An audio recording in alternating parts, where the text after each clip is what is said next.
আজকে 24 ঘন্টার ভিতরে যারা খুনি দায় তারা গ্রেপ্তার করার আমরা চাই। যেইভাবে আপনারা গ্রেপ্তার করবেন। আমার ভাই কবরে, খুনি কেন বাইরে? অতি তাড়াতাড়ি খুনিদেরকে গ্রেপ্তার করুন। যদি গ্রেপ্তার না করুন, আমরা 24 ঘন্টার ভিতরে অত্র এলাকা, পাড়া মহল্লা, গ্রাম অঞ্চলে থানা আমরা গ্রেপ্তার করতে বাধ্য হবো। মানব বন্ধন করতে আমরা বাধ্য হবো। আপনারা যদি 24 ঘন্টার ভিতরে আসামিদেরকে না ধরেন, তাহলে আমরা অত্র এলাকা নিয়ে, কয়েক ইউনিয়ন নিয়ে আমরা আপনার ওসির বিরুদ্ধে আমরা প্রতিবাদ মানববন্ধন করতে বাধ্য হব।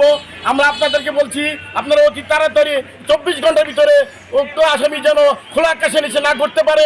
আর আমি প্রশাসনের দৃষ্টি আকর্ষণ করছি, মাননীয় ওসি সাহেব, আপনি অবিলম্বে এই 24 ঘন্টার মধ্যে যদি এই আসামিদের গ্রেপ্তার না করেন, তাহলে আমরা বাধ্য হব।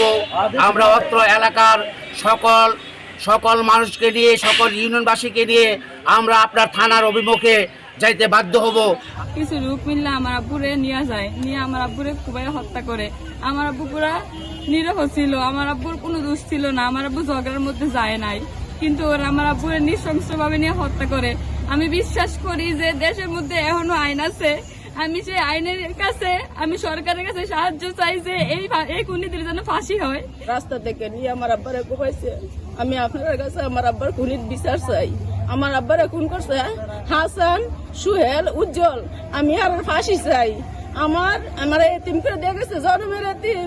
আমার মনে করেন আমার ভাই নাই, আমরা দুইটা বোন, আমরা বাচ্চারা কেউ নেই। আমার এই বাবার এতিম, আমরা এতিম করে দিয়ে গেছে। আমরা এই খুনির বিচার চাই, ফাঁসি চাই। এই খুনের বিচার আমি আপনার কাছে চাই। আমার স্বামীকে সুহেল খুন করছে, এই খুনের ফাঁসি চাই আপনার কাছে। আমি ফাঁসি চাই আপনার কাছে, আমি ফাঁসি চাই।